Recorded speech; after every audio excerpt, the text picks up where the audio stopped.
नमस्कार मंडळी, चला तर आज दिवाळी स्पेशल मस्त बिस्किटासारखे ठिसूळ बनणारे शंकरपाळे बनवू. त्यासाठी 4 वाटी मैदा घेतला मी इथं चाळून.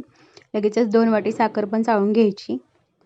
त्याच्यामध्ये अर्धी वाटी तूप छान असं मिक्स करून घ्यायचं. मिक्स झाल्यानंतर थोडंसं मीठ टाकायचं. मिठामुळे छान चव येते. आणि थोडं थोडं दूध टाकून गरजेनुसार त्याचा छान असा गोळा बनवायचा. गोळा हा जास्त घट्टही नाही जास्त पातळही बनवायचा नाही. 30 मिनिटाच्या रेस्टला ठेवायचं. 30 मिनिट झाल्यानंतर छान असा एक गोळा घ्यायचा त्याचा छोटा आणि पोळपाटावरती त्याला जास्त पातळही नाही जास्त जाडही नाही मीडियम असं साईजमध्ये त्याला लाटून घ्यायचं. नंतर तुम्हाला पाहिजे तशा आकारामध्ये त्याला कट करून घ्यायचं.